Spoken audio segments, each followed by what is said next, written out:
Hey everybody, Jason here. So today I'm going to do a few jobs that are small little tasks that we need to complete before our final coat of epoxy and our varnish. In the last video we cut out our hatches and assembled the hatch sill. Since then I've let the epoxy cure, and then there was one last thing to do with the hatches, and that was to attach the hatch rim, which is just a thin strip of plywood glued to the inner perimeter of the hatch sill. The hatch rim basically engages the rubber gasket on the hatch and improves the water tightness. While I was gluing in the hatch sills, I had some thickened epoxy, so I took the opportunity to also prepare the hip braces. The hip braces are basically rectangles of plywood, and we're going to epoxy them into the cockpit between the deck and the bottom. The braces are going to help hold us in place while we're in our seat in the kayak. So while I had the thickened epoxy ready for the hatch rim, I took the opportunity and glued the cleat to the back of the hip brace.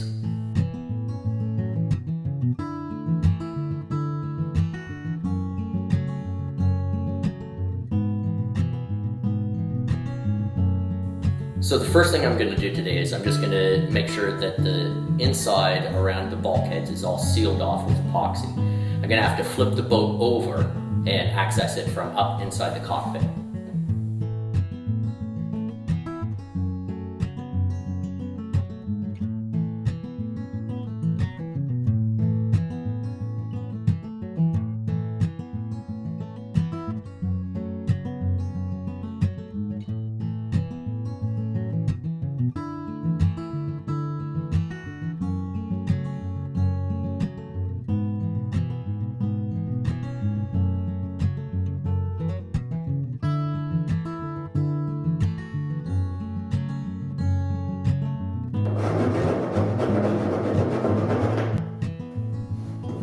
Okay, so now that the bulkheads are completely watertight now, all I'm doing is I'm just using my rasp to, break the edge, or just basically get rid of any sharp edge on the underside of the coaming. Okay, the next step is we're going to be installing these hip braces, and they slide in right underneath here. So because they're going to be so close to the edge of the coaming, it's just a lot easier if I take care of that before installing them. Right? Likely I'll come along and do a nice sand afterwards because we're going to be filleting these in, but the more I can do now just saves me work later on.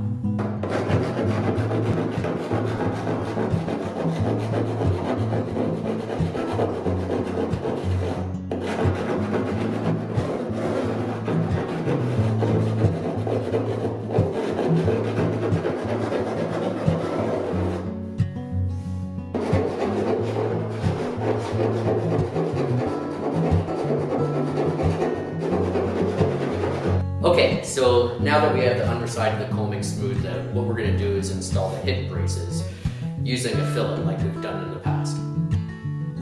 So the hip braces are likely going to require a bit of adjustment to fit correctly in the boat. So if you need to, you can sand or use your Japanese pull saw to remove a little bit of the material. Once you're happy with the way they're going to fit, we're going to scuff up the inside of the deck hull with a bit of sandpaper at the contact points to help the hip braces get more bite to the epoxy for a stronger bond. The spacing of the hip braces is going to be different for every boat, and Chesapeake Light Craft recommends that all builders place the boat in grass or sit it on cushions and have a seat to check that the correct width of the braces is right. From there, the distance of the hip brace is going to vary depending on whether you're building a Shearwater Sport, a Shearwater 14, 16, or like me, a Shearwater 17. So for me, since I'm building the Shearwater 17, I'm going to measure the distance from the aft bulkhead to the rear edge of the hip brace. And on the Shearwater 17, I want the measurement to be 8 inches. Okay, so now with the hip braces in place, we can do our end pours. So the end pours aren't necessarily a requirement for the build, but by doing them, we can add grab loops to either end or both ends of our kayak, and the thickened epoxy, the cured epoxy end pour at each end does add quite a bit of strength to the kayak, so we do recommend it.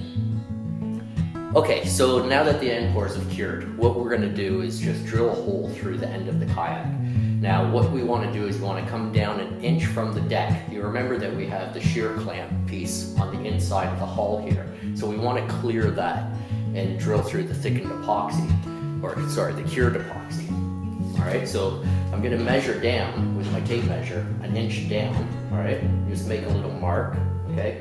I'm not going to go hard with the pencil, right? I'm going to rub it off afterwards, but I'm just going to eye it up. So if my shear clamp is an inch down, then I have to make sure that I'm clear of that, okay? So ideally we want to be about 3 inches in, all right? And where I've pencil marked it right now is about 4 inches in, okay? And we can just eye it up and just, you know, try to get it so that it's going to look good, all right?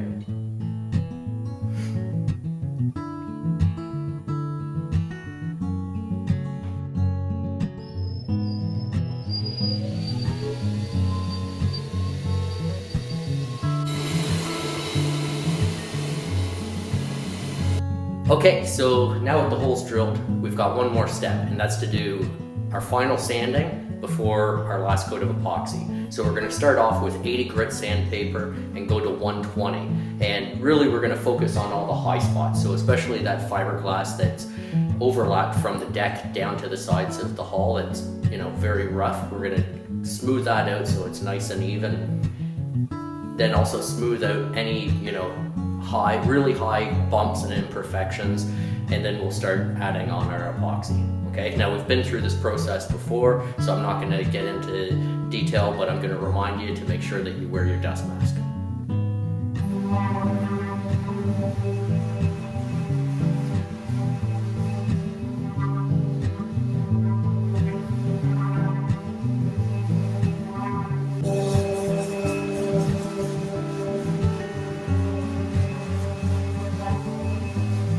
Okay, so I'm going to continue working away at doing the sanding.